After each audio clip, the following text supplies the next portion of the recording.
Hi, my name is Ray Russell, and I am the president of Phenix Technology Fire Helmet Company. And just to give you a little information about myself and the company, I started in the fire service in 1957 as a volunteer fireman in Norco. And at the end of my career, I was a state fire marshal in charge of training for Southern California with the State Fire Training Program. I also spent 30 years as a volunteer fire captain with the Riverside County Fire Department. My total years of service was 50 years and 9 months, and it was a great career. I just want to go over some of the helmets in this museum that I have that are actually helmets that I actually wore during the fire service career that I had. And the first one I want to talk about is my father's helmet. My father was a fireman with the San Diego Fire Department in 1940 to 1950. And when he left the fire department, he threw his turnouts and his pants and his boots and his helmet in the trash can. He's kind of angry. So I pulled the fire helmet out and put it in a box, and I kept it. And when I turned 17 and I joined the Norco Volunteer Fire Department, I was told I had to get my own helmet. So I got it out of the box and I took it down to the chief and I said, "Is this okay? Can I wear this?" And he said, "Certainly, but get rid of the SDFD and put NVFD." So after I quit the volunteers, several years later when I went to work for the Division of Forestry, I put the same shield back on that was on when my dad left the fire department.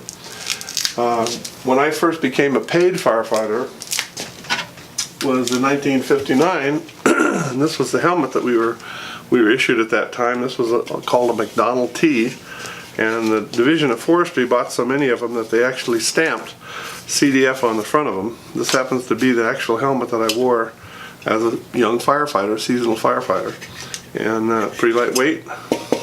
We fought structure fires, brush fires, did rescue work, everything that you do with a normal fire department fire helmet, and that's what we used, was this old McDonnell T. Went in the Army. When I came out of the Army, I went to San Bernardino County as what they called back then a forest fire truck driver.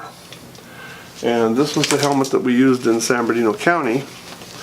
And this was a Bullard hat. And again, we used this for structure fires, brush fires, anything else we did. I got tired of stuff going down my neck, so I added this leather piece on the back, and I did that because I saw a picture of a German fire helmet. And in German, this is called a Nackenleder. Literally translated, means neck leather. So I went down to Tandy Leather and I bought some leather and I made it. Several of the guys that I worked with saw it and they said, "We want one for our helmet too." And that was my first attempt at getting into the helmet business, was making leather covers for the back so stuff wouldn't go down the back of their necks.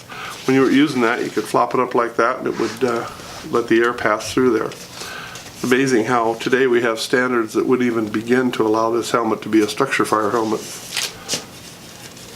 After a few years there, I went to Orange County as a captain, and this was the helmet in Orange County, orange for Orange County, and then the white stripe indicated that I was a captain. I was a captain at Station 22 for 4 years, and it was a great time. I had the first ladder truck that the Division of Forestry ever had, and was honored to be one of the captains on that ladder truck.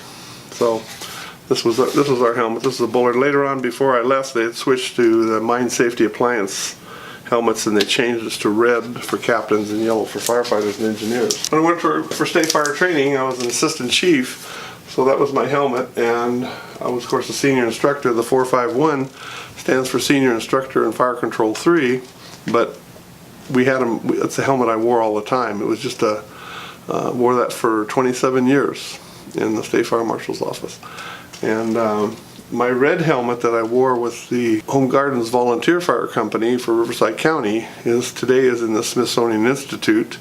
They wanted somebody from California to have a modern helmet that had been used, so they took mine and my partner Ronnie Coleman's back there, so they have a white and red there. If you ever go to the Smithsonian, you can ask them to see Ray Russell and Ron Coleman's helmet, and they'll bring them out and show them to you. Someday they're going to put them on display, I'm sure. We started this company in 1972, and my wife and my daughter ran the company for many years along with Marie, Ron's wife, and then Ron and I pitched in when we were off duty and ran the company until we finally moved up here we were down in San Clemente. we finally moved up to Norco and then to Corona and then finally to Riverside where we are now. And this is all part of our operation here is our actual fire museum. People come in to get helmets done and gives them an opportunity to walk around and see some of the history of the fire service. Thank you for watching this segment. We are enjoying doing these. We're going to have several segments on YouTube, so please subscribe to our YouTube site for information about the Phenix Fire Museum and Phenix technology.